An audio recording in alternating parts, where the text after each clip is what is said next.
What's up guys, this is the 179 Bob Killer, and today I'll be reviewing my experience making a Beat Saber map without ever having played the game. Definitely stick around to the end and watch to see what I was able to create. It actually came out so much better than I would have imagined.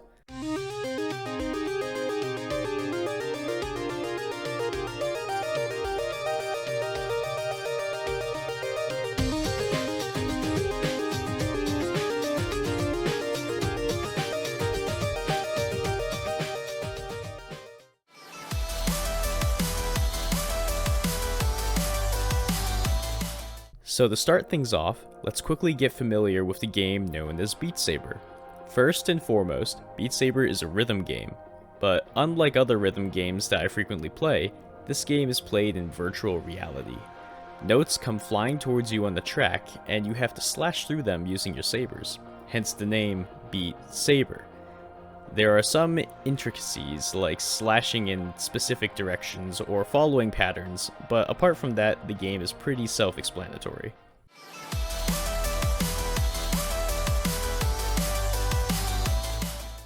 So with that brief summary out of the way, let's dive into why I'm even making this video in the first place.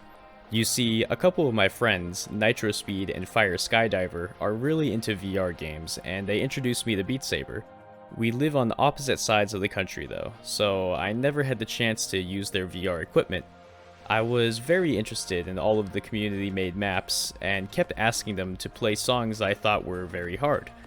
This led me to discover that Underwater, a song that I felt would be perfect for Beat Saber, had not been made into a map. Long story short, my friends ended up convincing me to make a map for it. But that's definitely easier said than done, especially for someone that's never even played the game. Luckily, I wasn't completely by myself for this process though. Fire had once made a Beat Saber map before, and pointed me to the proper programs that I needed to start this project. These were Aero Vortex, Audacity, and ChromMapper.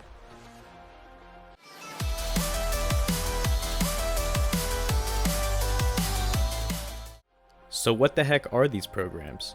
To put it extremely simply, Aero Vortex is just used to find the proper BPM of the song. You upload the song, click a couple buttons, get the BPM, and find a special number that you need to save someplace. After that, you're done with Aero Vortex. Next up, you upload the song file to Audacity and create a couple seconds of silence at the beginning of the song using that special number. This is to prevent something that's referred to as a hot start. A hot start occurs when people forget to add those couple seconds of silence, making the game immediately start throwing notes at you the moment that you start the song, which inevitably leads to you missing the first few notes or failing the song altogether. Once you're done with Audacity, it's time to upload everything to ChromMapper. Here's where you can enter the name of the song, choose difficulty, and do a bunch of other stuff that will affect how your map is played. Once you are in the map editor, the first thing you'll notice is that you can fly around. Luckily for me, I was already very used to this style of editing because of my time forging in Halo. As you can see, the editor has a track where notes can be placed, a visual representation of the song, aka a waveform, and a place to edit the environment.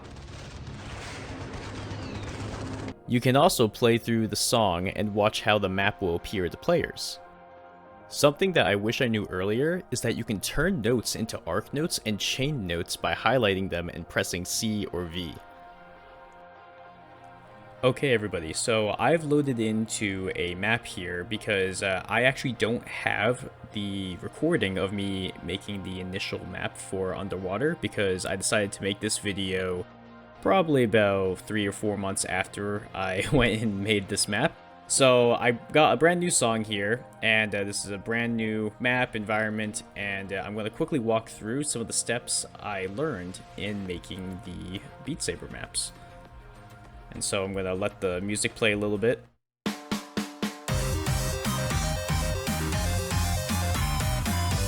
So immediately, as you can see, you can play the music, you hear it as it goes through, and you can see the waveform right here. And what's cool is that you can see the beats in the waveform as well, which is really nice. So I'm actually going to use a scroll bar, scroll back to the beginning, and we have this sort of like percussion-based beat at the very beginning.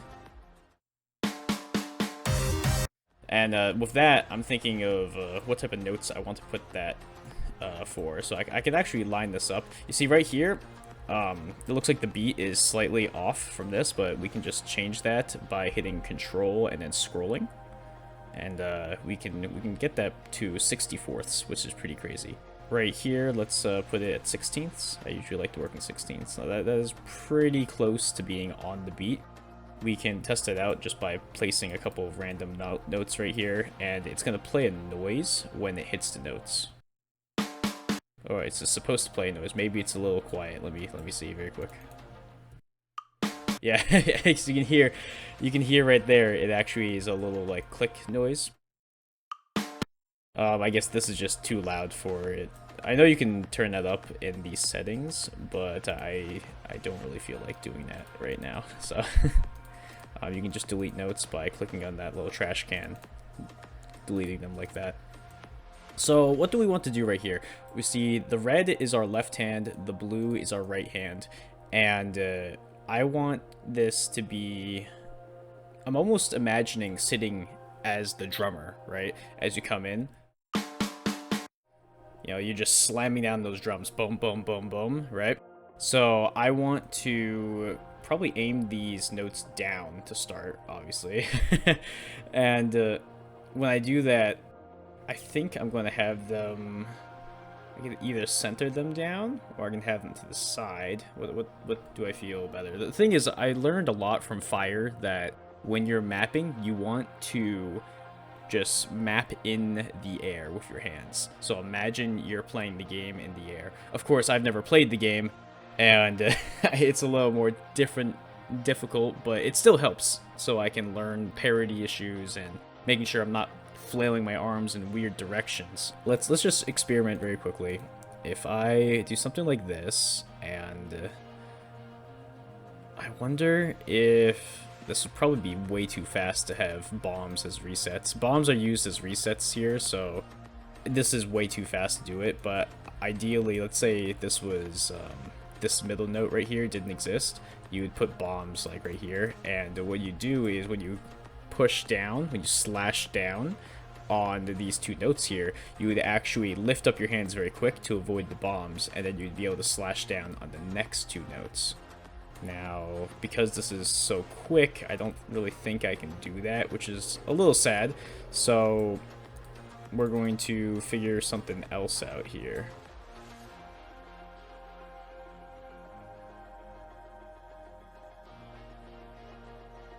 Okay, so I have made a little bit of a pattern right here. It's just down, up left, down right, and then up center, and then I just put like down note to show that I'm going to be going down again.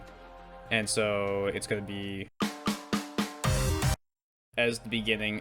I think that looks pretty cool. It feels like it's going to play pretty nice. So hopefully that is. I mean, obviously I have Fire yell at me if it's not nice. But I've been getting more used to how things are supposed to look, and I don't like do bad parody issues. Like, there's things that you don't want to do. Like, you don't want to have like things in the middle. That's not really a parody issue, but that's just like a visual thing that people can't see notes behind them if they're in the middle. But a parody issue would be like if I had a note here, and then like another note here, and then like another note here, and they're all facing down, right? We'd want that change, so we'd want this note to be facing up. Of course, this right here, having two notes right back to back, is not really good, but it's just the example. Down, up, down is what you want. You don't want down, down, down, unless, of course, you're trying to do some fancy things with resets. But that's the first part here. I am also thinking, I know I said I wasn't gonna do anything with the lights, but when I go on to eventually finish the song, I will put some type of, it almost seems like it should be like gunshots with the lights, like make the lights look like gunshots.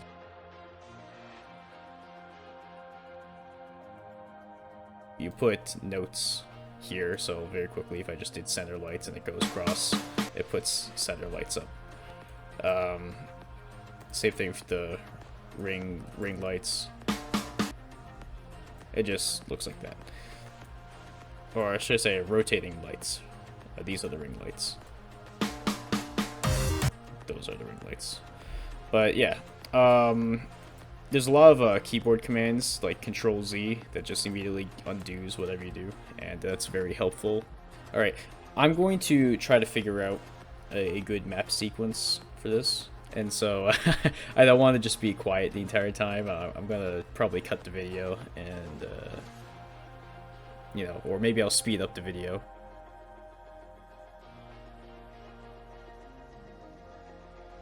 All right. I am listening to the music, and there's not the melody, but there's a little part with the beats that's like dun dun dun dun dun, and I kind of want to map that out. The melody is a little too fast for me to properly map out right now on the fly. I'll probably have to figure something out that for that later, but it's kind of like that driving beat underneath the melody. It's like dun dun dun dun dun. Yeah, you hear that again. It's like dun dun dun dun dun. And that's kind of what I'm going to map right here very quickly.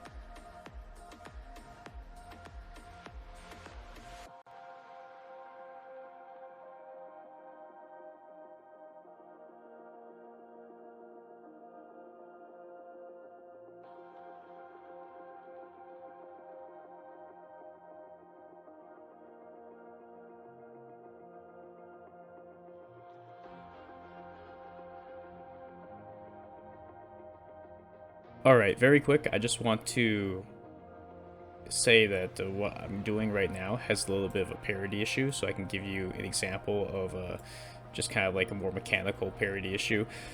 So these two notes right here, they're kind of both going in different directions with the hands, which is not like horrible, but the next two notes after it, if you try to kind of do that in the air, they don't loop very nicely down. Like, it's a very odd hit. At least for me, it feels like a very odd hit, so I'm probably gonna have to change that.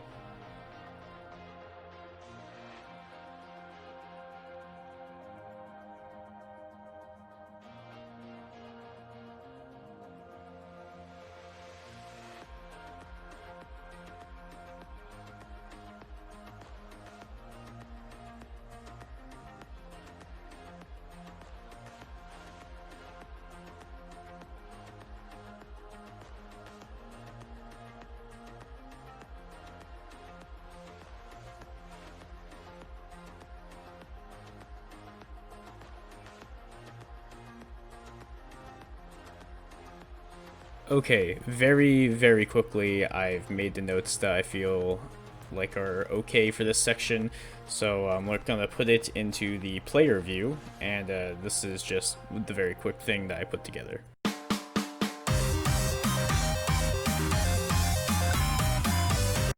So as we see, we're going through, and we have a down, up, left, down, right, center, up, down, up, then together down, up, down again, and then up with the left arm, and then with the right arm, just do a quick kind of like up, down, but it's a kind of like up, left, or sorry, up, right, down, left, up, center, and then down, right, a little like motion, and it feels good when I'm mapping it in the air, going do.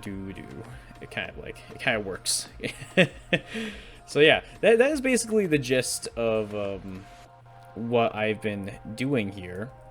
Obviously, I haven't really used any of the bombs, but general rule of thumb of bombs, again, is that they're resets. So if you see a bomb like down here for some reason, after this, you know to move your hand up.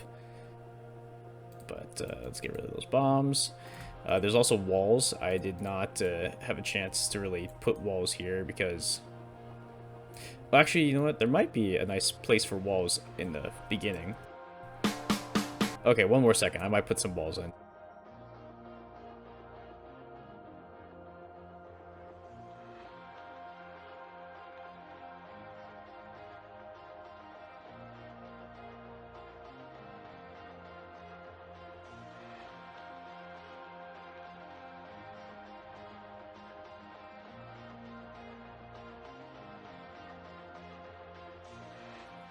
Okay, I put in these walls, and I just remembered that I'm actually going to add a bookmark right here by pressing B. I can just call it start. Hit OK, and it puts a bookmark there. I can then, if I'm like down here, I can just click on start, and it teleports me down here, which is very helpful. These walls right here, normally with walls you have to dodge and avoid them, but in this case I actually put them outside of the track, so they're just aesthetic walls.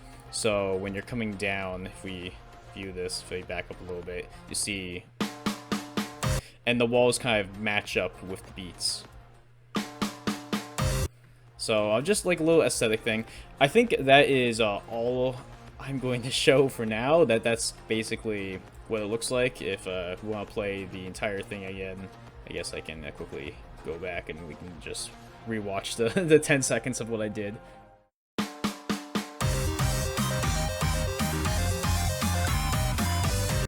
So that's basically it. That's the process that I went through. It takes a long time, right? Just doing this right here. Of course, I've been kind of talking, but it's already been like 20 minutes, just kind of me trying to figure out and plan what I want to do with this. But it's fun. I really enjoyed doing this. I really enjoyed learning how to do this, and I'm excited to make more maps in the future.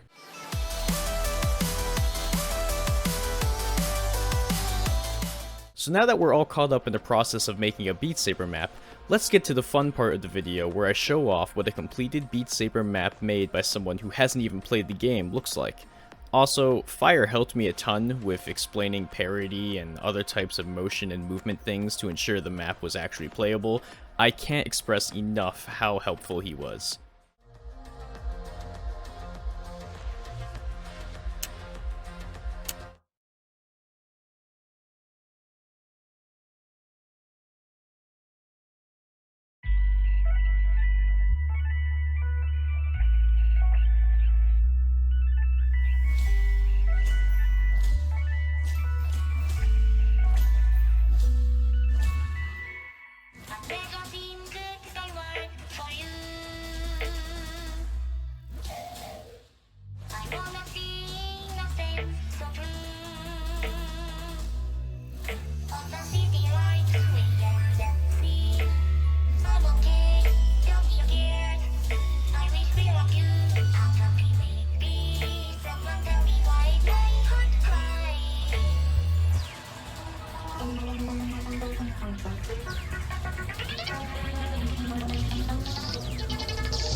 And there we have it.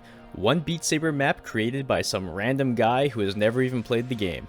If you want to play my map, I've put a link in the description. Also, if you want to hang out with me and the rest of my buds, feel free to join our Discord server, also linked in the description. I hope you enjoyed the video, and if you did, please leave a like and consider subscribing if you haven't already. I'll see you all next time.